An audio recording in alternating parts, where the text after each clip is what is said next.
कि अगर इस देश में भारत का संविधान और मंडल कमीशन न होता तो मैं कभी यहां नहीं होता और आपके सामने खड़ा नहीं होता। तो जिस सीढ़ी से चलकर मैं आया हूं वो सीढ़ी मेरी आंखों के सामने तोड़ी जा रही है, और मंच पर आकर के मैं आपसे तालियां बजवाने के लिए वो बात कहूं कि सब लोग खुश हो जाएं और कल को मुझे वाइस चांसलर बना दें। वो वाइस चांसलरी किस काम की है कि कल वापस जाके जब मेरे लोग मुझसे पूछेंगे मेरी नौकरी बर्बाद हो गई, शिक्षा बर्बाद हो गई, रोजगार बर्बाद हो गया, तुम उन लोगों के साथ बैठ करके कह रहे थे जय भीम जय मंडल। ये सबसे बड़ा खतरा है। उन लोगों को पहचानिए जो आपके वैचारिक दुश्मन हैं।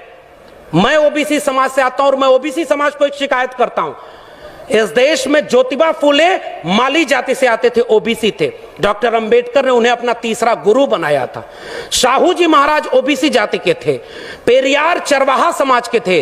ओबीसी घरों में इनकी तस्वीरें नहीं है। शिवदयाल सिंह चौरसिया 1928 में बिहार में और उत्तर प्रदेश में आदि हिंदू सभा बनाए, और जब हिंदू लोगों ब्राह्मणों के पास गए और उनसे कहे कि मैंने आदि हिंदू सभा बनाया है, इसकी मेंबरशिप ले लो, तो ब्राह्मणों ने कहा हम हिंदू थोड़े ही हैं, हम तो आर्य हैं। तब चौरसिया साहब खड़े हुए और उन्होंने वो पर्चा फाड़ के कहा जब तुम हिंदू हम हिंदू, हम तो ये समझते थे दोनों एक हैं, और जब तुम हिंदू नहीं तो हम भी हिंदू नहीं। और उन्होंने उसका नाम बदल कर कहा depressed classes league, backward classes league. 1948 में उसका लखनऊ में सेमिनार कराया और उसकी अध्यक्षता करने के लिए पेरियार और डॉक्टर अंबेडकर को बुलाया, तब जाके बहुजन एका बनी थी। बस खतरा यह है कि उन लोगों को पढ़ने ही नहीं दिया गया। पनवाड़ी घरों में शिवदयाल सिंह चौरसिया का नाम नहीं है। मेरे अपने यादव घरों में पेरियार ललई सिंह यादव का नाम नहीं है।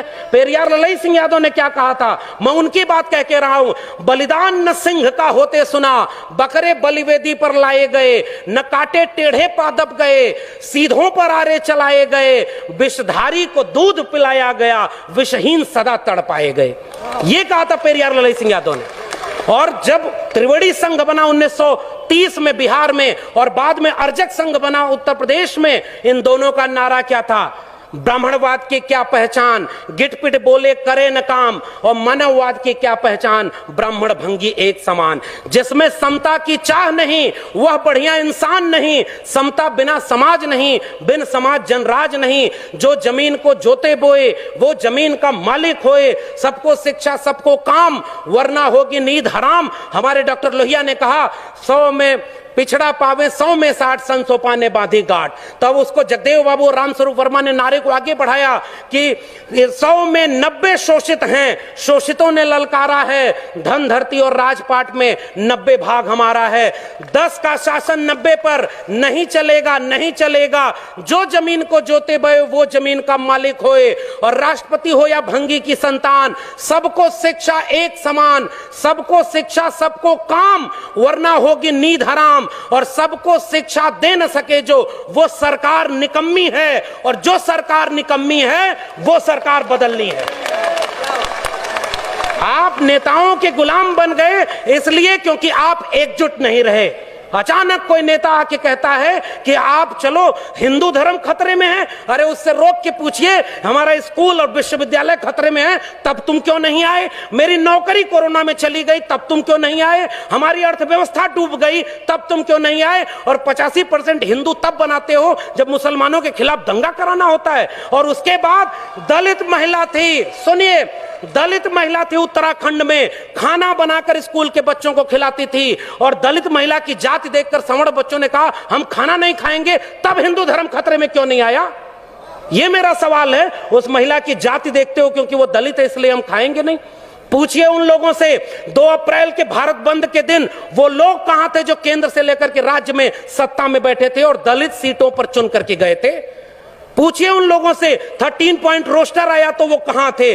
पूछिए उन लोगों से नई शिक्षा नीति के नाम पर जब सब बेचा जा रहा है, और आज आप कह रहे हो पाकिस्तान कब्रिस्तान।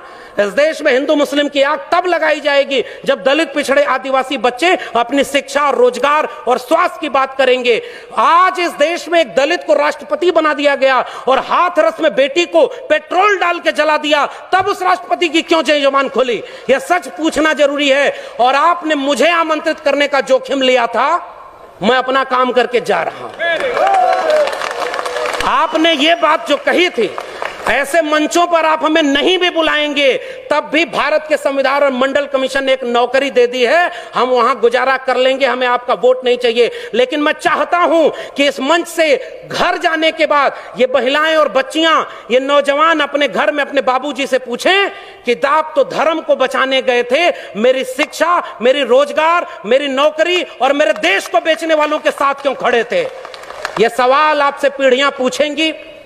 मैं जानता हूं कि मेरी बातों का कोई असर नहीं होगा, पता नहीं अगली बार आप बुलाएंगे भी कि नहीं बुलाएंगे। लेकिन मैं ये बात कह के जा रहा हूं, जंगल में आग लगी, चिड़िया पानी डाल रही थी और कुछ चिड़िया उस पेड़ से उड़ नहीं रही थी। कविता लिखी है कि आग लगी इस वृक्ष को, जलने लागे पात, उड़ते क्यों नहीं पक्षियों जब पंख तुम्हारे पास। उन पक्षियों का जवाब ध्यान से सुनिएगा, फल खाएं इस वृक्ष का, गंदे कीन्हे पात, धर्म हमारा यही है, जले इसी के साथ। आपके लोग आपको छोड़ करके जो चले गए अपनी सत्ता और कुर्सी के लिए, बाबा साहब के सबसे अच्छे वारिस, सबसे बड़े वारिस ने एक किताब लिखी है, उसको पढ़िएगा, चमचा युग।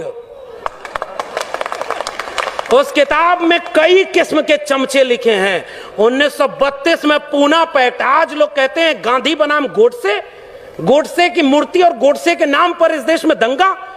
बाबा साहब ने कहा, और यह बात हमें समझनी चाहिए, अपने पुरखों का केवल नाम लेके फोटो पर माला चढ़ा रहे हैं, नौजवानों की पीढ़ी को समझाइए, नहीं तो कल को आज रामायण देख रहा है टीवी पर, कल राम मंदिर बनवाने चला जाएगा, आपका घर लुट जाएगा, वहां आप खड़े हैं। तब डॉक्टर अंबेडकर रोए थे, पूना पैक्ट जब करके आए। गांधी को 3 गोलियां मारी थी उन लोगों ने जो आज शासन कर रहे हैं। वो हमसे कहते हैं हमारे पुरखे ने गांधी की जान बचाई है, उन्होंने 3-3 गोलियां गांधी के सीने में मारी है, हम वो लोग हैं। और आखिरी बात कह के जा रहा हूं, इस देश में बहस चला रही है गांधी बनाम गोडसे, आप गांधी के साथ हैं कि गोडसे के साथ हैं? मैं कहता हूं गांधी बनाम गोडसे में हम गांधी की हत्या करने वाले नहीं, गांधी का जीवन बचाने वाले डॉक्टर अंबेडकर के साथ हैं। पेरियार ईवी रामास्वामी नायकर और गांधी की बहस में हम पेरियार के साथ हैं, भगत सिंह और गांधी की बहस में हम भगत सिंह के साथ हैं, हम डॉक्टर अंबेडकर और गांधी की बहस में गांधी की नहीं डॉक्टर अंबेडकर के साथ हैं, और गांधी और लोहिया की बहस में हम लोहिया के साथ हैं। ये हमारी विरासत है। आने वाली पीढ़ियां हमसे पूछेंगी, साहब कि जब देश लुट रहा था, आपके बच्चों का भविष्य बर्बाद किया जा रहा था, दंगाई बनाया जा रहा था, तब आप